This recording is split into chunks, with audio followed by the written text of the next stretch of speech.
Okay. Today, my guest is Professor Stephanie Decker. I'll keep my introduction short to maximize our time with her. In the next 30 minutes or so, we'll talk about Stephanie as a person, Professor Decker as a thought leader and an esteemed scholar, and finally as a mentor to many PhD students and junior faculty. For the sake of time, I'll skip many of her accomplishments and give you a very quick snapshot. Professor Decker is the co-vice chair for research and publications at the British Academy of Management and council member. She is also the co-editor-in-chief for business history and sits on the editorial boards of organization studies, accounting history, and JIBS. Stephanie's work makes the connection between social sciences and history, specifically organization studies, strategy, and international business. She is involved with the International Scientific Advisory Board for the Austrian Society of Business History and the Scientific Advisory Board for the Bochum series in Business and Industrial History at Brill Publishing. Thank you, Stephanie, for joining us. Thank you for the invitation. That's very kind. Stephanie, what did you want to become when you were a child? Sorry, what was that? What I wanted to become when I was... As a child.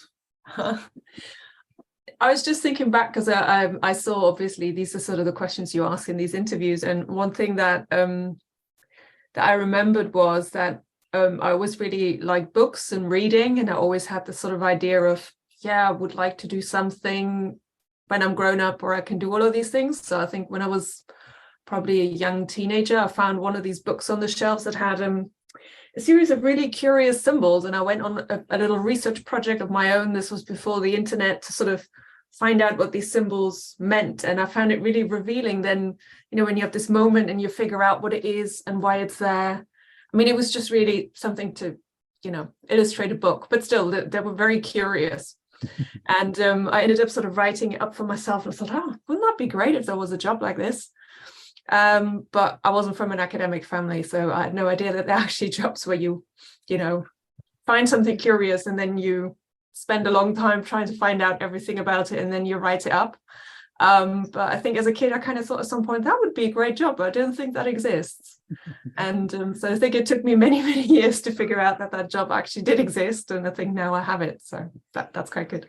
Actually, the business model is quite interesting. You come up with a question and you answer your own question, and then someone pays you. Now, this is basically what the field is.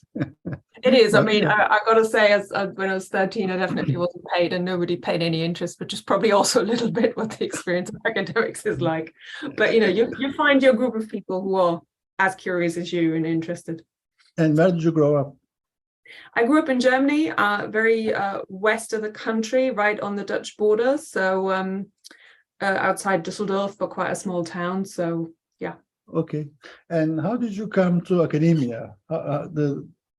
From Germany, how did you move to England? I mean, I was fairly bookish, so I was pretty good at school. I liked maths, so I did my A-levels. They were very good. So I was at a school where lots of people then decided to go to study. And I wanted to study because I had this idea I wanted to become a journalist initially, and the normal path was to study. And that's what I did. And while I was at university, I realized that maybe I would find journalism actually a little bit boring. Maybe I wanted to do something else. And there was opportunities to do a year abroad. And that was something I knew I definitely wanted to do. So I ended up doing a master's at the University of Liverpool. And that was really eye-opening for me because essentially I learned a lot about types of international history that maybe in Germany weren't taught so much. And I was particularly interested, say, in the history of empire, the history of how different cultures interacted and how that shaped the present-day world. And I think that was something at the time you could study a lot better in the UK. And so I kind of got stuck there, was offered a PhD, and one of my supervisors from the beginning was in the management school teaching international business.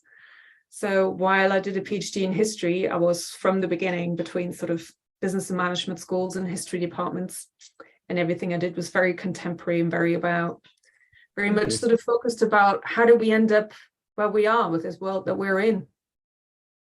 Perfect. Now it makes sense. I'm glad. Something that is not on your CV that people might find interesting about you. God.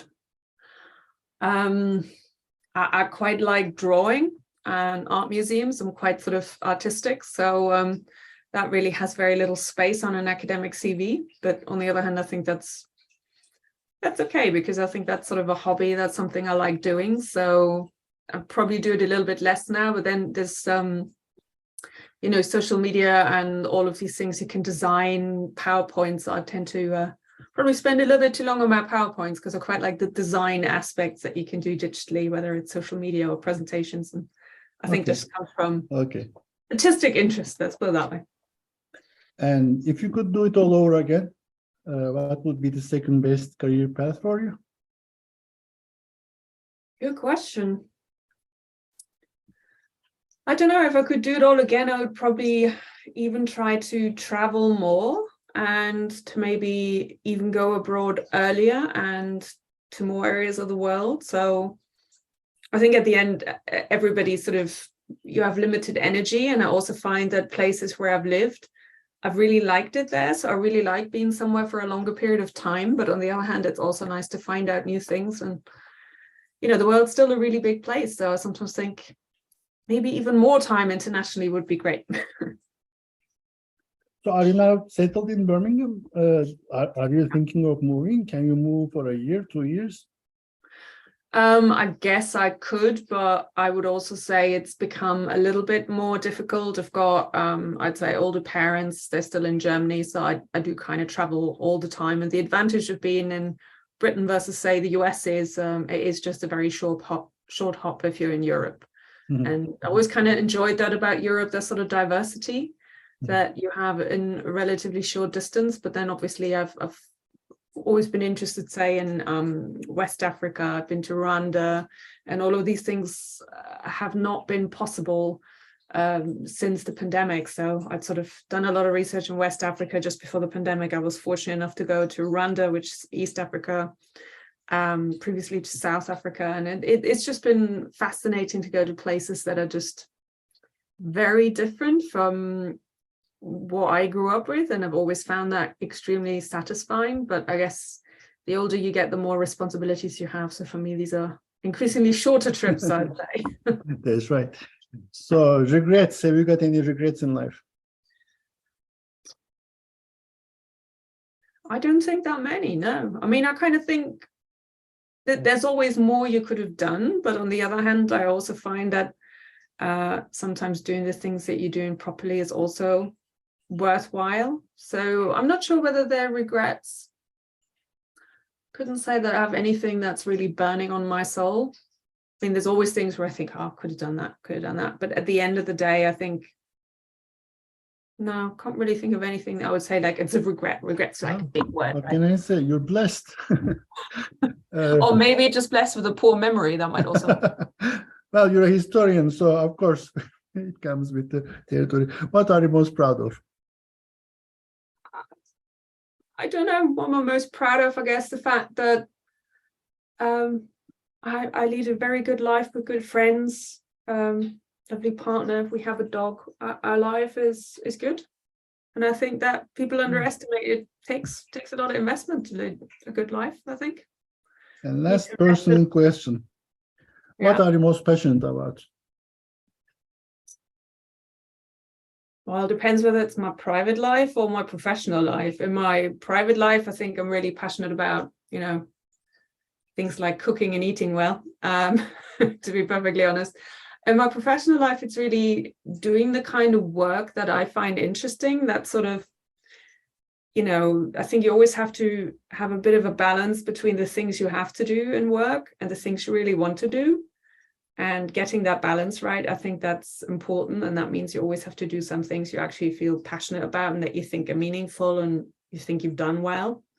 And we never really have as much time for that as we would like. So it's really that balance. Do you work? Do you write every day? I mean, I write something. Sometimes that's more like emails. You know, it's not like I manage to write something academic every day. But I mean, I think it'd be a rare week when I don't write something academically. And I also think it's not always the question of, are you writing it or are you thinking about it? Because I think we sometimes underestimate how important it is to do all that thinking before you actually write. And I think, sometimes that can be months or even years where you think about things. The problem is then if you don't write it down somewhere, you tend to forget. But I think that sort of thinking and processing that happens before the writing is sort of part of it. Sure. So let's talk about some research. How do you explain your research and the importance of your research to people who don't read scholarly articles? Say you're stranded in a small village, locals don't know anything about you, they are curious. How do you my explain mother? yourself? I mean, I guess I often have to explain to, say, people at home what it is that I'm doing. And I used to get this question of, what is it exactly that you're doing? Because I think family I'm from, being an academic is a very diffuse thing. They're like, you teach? So I try to explain to people that I'm interested in, I guess, a little bit what we talked about at the beginning and why the world looks the way it does, particularly in terms of, the international economy, businesses, how do they take decisions? Why are they in the places that there are? Why do we see certain structures, certain assumptions about decision making? So I guess that's what I find interesting. And I guess when people are not clear on what you do as an academic, I try to explain that it goes beyond teaching and that we actually research questions that are important. And that could be, the history of something that we think is fairly recent, but actually it turns out it might be decades old or even hundreds of years old. And that gives us a different perspective on whether it's a problem and how easily we can address it. So obviously I've done research on Africa, and I think there's often this perception of, oh, well, if we could just sort it out if we did X, Y, Z. And the reality is, well, people had these ideas for a long time, and a lot of the time you come with great solutions and they just don't work. And there's a whole history of certain things not working in specific settings with certain organizations. And I think trying to uncover why that is, that things appear very simple but are really far more complex over time. I think that's sort of conceptually what I find quite interesting. Thank you. Some of the omitted variables, things that we have neglected over time in IB research. I think IB has done some pretty amazing work, but because it looks at things in such a large scale, I think sometimes the sort of qualitative work is not been as present in IB. And I know there's obviously a big discussion around that. And I think qualitative work can be really meaningful because you can look at a situation and not necessarily think, is this representative of other situations like this, but consider an organization or a country as revealing in different ways, as showing us dynamics or issues that you can only see if you really do a deep dive into a specific setting. And I think that's really sort of where qualitative research can benefit international business studies, but I also think that historical research is sort of part of that particular story. So international business in particular is as a field, but also as what we study, it's so much shaped by phenomena like colonialism, like how did the world economy, how was this actually created? How do we have long-standing links between certain continents? And what has happened since then? How have businesses sort of evolved over time and have actually changed the way they're engaged with certain regions? And I think that's really important. And I think that could help us understand better, for example, the role of expatriates in certain firms. We think it's a very common thing for an organization to send expatriates out, but there's a really long history of firms only trusting people from their own ethnic and social group to manage their interests abroad. And how do you actually learn and include people from other areas in the world in management structures and make them part of your organization? Is actually a really sort of slow process. Mm-hmm. And obviously that's a historical process, but you can still see the legacies in the present day. If you think about the fact that in some countries you still have expatriates, sometimes you only have them in specific positions, there are real legacies to do with that. And you may not see other people from other countries being expatriates quite so often because they may have legacies of poor educational systems. So there's a much smaller group of people really in a position to have all these assets that you need to become an international manager. And these are things that are really historically embedded and they shape our perception of a place, of an organization, and how we interact with them in businesses, in organization, and in politics. And I think that's really That's something you can only understand if you take the sort of sometimes more fine-grained, but also more historical view at issues. And I think that gives us a different perspective on a lot of our theories and our knowledge. Stephanie, yes, I agree. And when you were talking about how you do research, there was a period of, say, incubation in your mind. Something was going on in your mind for you to sit and write about it. So about this ideal curiosity of the mind, how does creativity factor in? How do you come up with creative ideas? Where is the next paper idea coming from? How is the process working for you? Okay. I think there's two things. I think two things sort of get me started on a new project or a new paper. One might be sort of driven by empirics. So I might have found something that is really startling and new and unusual. So a colleague recently approached me having found some fantastic files in an archive in the US about a kind of company that we thought the earliest companies of this type came from the 1990s, and they were actually from the 1960s. So they were a kind of company that we didn't know existed that early, and then it turned out it was led by two women in 1950s, 1960s United States, when, you know, women business leaders were incredibly rare. And they were very influential. They were very innovative. And in some ways, they really created a new type of service, a new type of industry in the US that is now quite international, but we didn't know it existed that early. But nobody remembers them. I mean, my co-author only found the files purely by accident in a major business archive in the US. And that also raised issues for us, why certain people get forgotten. You know, we have these pioneers out there in the world and they're celebrated, but not all pioneers are remembered. And what are the dynamics between, you know, us remembering or choosing to forget the achievements of certain people. So that was a really interesting project because it was a little bit away from what I usually do. I don't normally look at mid-century United States. But it's interesting because you can see all these companies that have walked in the footsteps of these two women who are, you know, you go Sweden, Germany, US, you have these companies everywhere. But nobody is sort of aware of the pioneers. So that's sort of when you have a project where you find something, it is absolutely fascinating, you start digging in and you begin to realize that conceptually you can see lots of things that you find interesting. I think the other avenue is obviously when you start with the concepts. So a lot of the work I've done is around historical research in, say, strategy and organization studies, international business.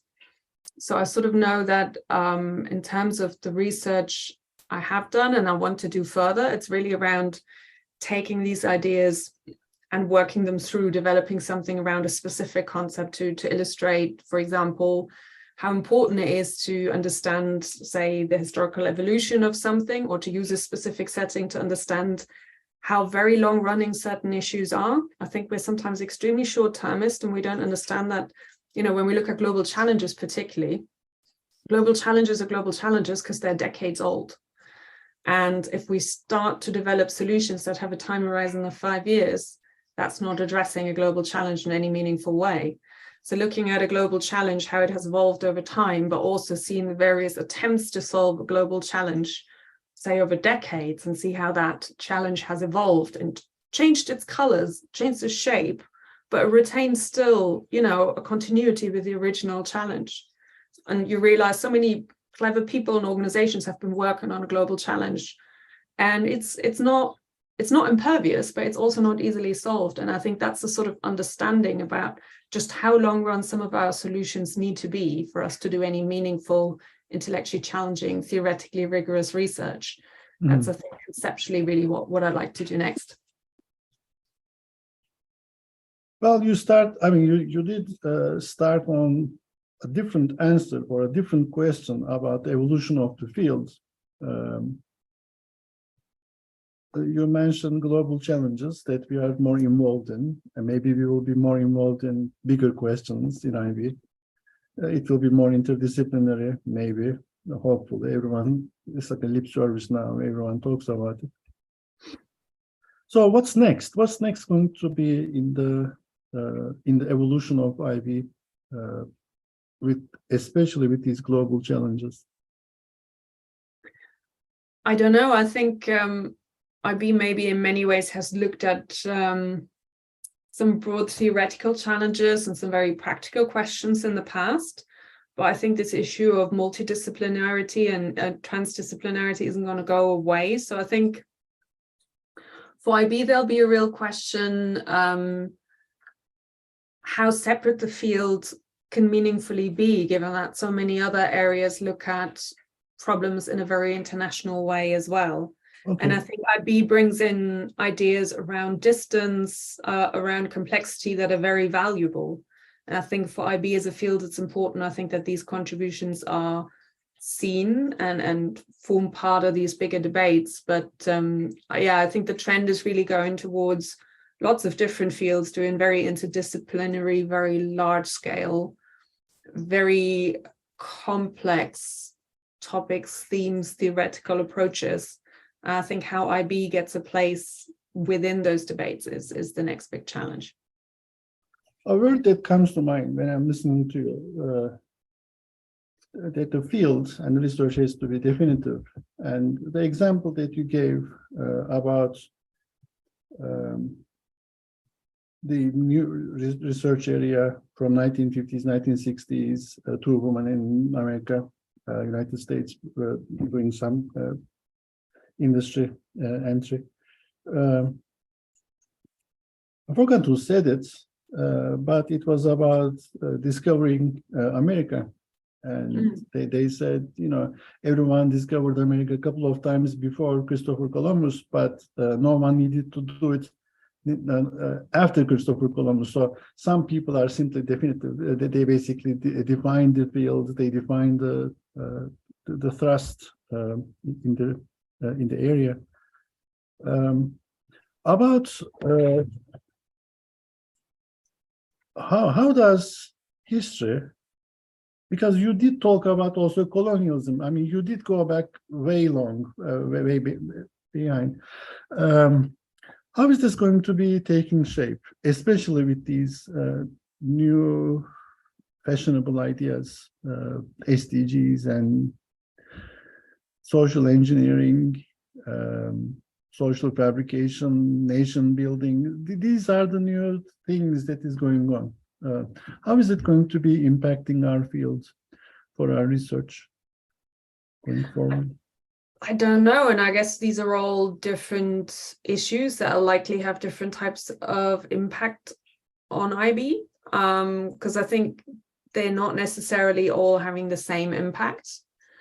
And I think whether they have impact or not also depends on people in the field, of how interested they are in those questions and whether they want to engage with them. I mean, I don't think IB scholars or the field itself is sort of, you know, they're not passive recipients. They will take a look, they will decide which are the areas they feel they can best engage with and contribute to. So I think that's quite an active process. I mean, global challenges at this point is highly unlikely that any of us will be untouched by them, simply because they will likely shape our lives for the next few decades. And we are increasingly becoming aware that we live on a very global planet with limited resources, and that to some extent we might all need to contribute to a better understanding and a better way of managing ourselves in the world, I guess, at a basic level. Okay. About mentoring, what are the top 3 big mistakes that you see junior faculty or PhD students usually make? The things that you would say, do this, don't do that. I don't know. I guess the main mistake I see with junior faculty is maybe that they probably listen a little bit too much. I think there's a lot of negativity out there, and I think a lot of that is understandable, and like any other academic, I like a good moan, but I also think sometimes junior faculty can take some of that talk very much to heart. And I think it can make people feel really down about their opportunities. And, you know, in some fields that's realistic, and in other fields not so much. I mean, I would say in business and management schools, obviously I'm based in the UK, job opportunities remain pretty good. Pressures are many, we're under pressures to have impact. That means, real world impact, dealing with things like the SDGs, things like that. We have to teach, we have to do research and get published in top journals. So as a career, there are lots of pressures, but I think a lot of the junior faculty get sometimes very wound up. And I think the main message is really, you don't have to do everything all the time and straight away at the beginning. I mean, you do things over time. So I do often see, I think, junior faculty getting a bit overwhelmed.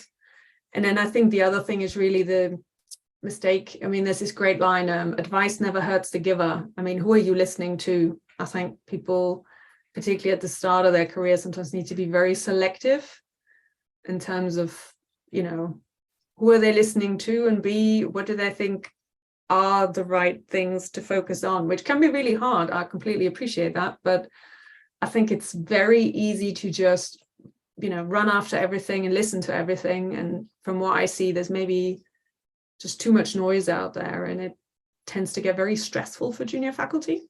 That's my general. Is there something that you wish you had known early on in your career, which would save you so much pain and agony? Well, quite a few things, I guess. I think in my case, I felt there was and this is what I said, I felt there was a lot of bad advice around. I also felt there were a lot of people, this might be a particular UK phenomenon, but we all have to do teacher training when we start. And we also have sort of people in the schools where I sometimes feel other people who are involved in the teacher training or people in the schools, they may want to use the opportunity of sort of pushing junior people to do things which are really their projects and their political agendas. And, a lot of these might not be the best avenue for junior people to focus their energies. They might have to be far more strategic, maybe a little bit more cynical. And I often see people, I think, trying to push their own agendas, and particularly with a focus on junior staff, trying to make them fight their battles. And I feel that's maybe a mistake I made. And you learn after a while, you're part of a larger system and you kind of need to navigate around. Whereas I think at the beginning, there were a lot of people who gave you this general sense you could change these things, you could do all these innovative things in the classroom and in terms of publishing. And then you realize actually there are sort of rules of the game, and you spend a lot of energy fighting things that you on your own will never be able to shift. And I sometimes feel there's some people around that put you up to that. That's certainly how I felt as junior member of staff. I'd always advise any of my PhD students in ECR to just be strategic, think of what you can do, don't pick fights you don't need to fight. That's good advice, actually. Last question. What's the question that I should have asked you but haven't? Sorry, come again. What's the question I should have asked you but haven't? Is there anything that I have left out? I don't know. I mean, I think you asked about the don't do's. I think the do's are maybe more important. I mean, don't do's are clearly part of it, but I think, I think the advice or, the things, I guess, that make people passionate, that sort of, I kind of think that's sort of the important story, because people often fall into this trap of saying very negative things around maybe their job or what's happening with the world. And I actually think there's also some really good things that I think we can do as academics. So I think that's sort of the sort of why are academics doing what they're doing when there's obviously a lot of frustrating stuff around, as we all know. But, on the whole, I think it's not the worst career. And I think we all get opportunities to follow our passions and be very independent and autonomous in what we do. And yeah, I kind of think that's always an important thing to ask people, particularly when you get into, some of these conversations where people can become quite negative. And I think, well, the reality is we all could have a different job. We're all still choosing to be here. And that has to do with the fact that I think it's still in some ways a great career. There are obviously downsides, but we're able to sort of follow our passions and talk to intelligent people. I think that's a benefit of the job. everybody is pretty bright and pretty interested and can give you a good argument. I don't think that's something, you have in life in any career, or, it's not automatic. I think we're very fortunate in that. Sure. Stephanie, thank you so much for your time. I enjoyed it a lot. I'm sure the audience will agree with me. Thank you. Thank you.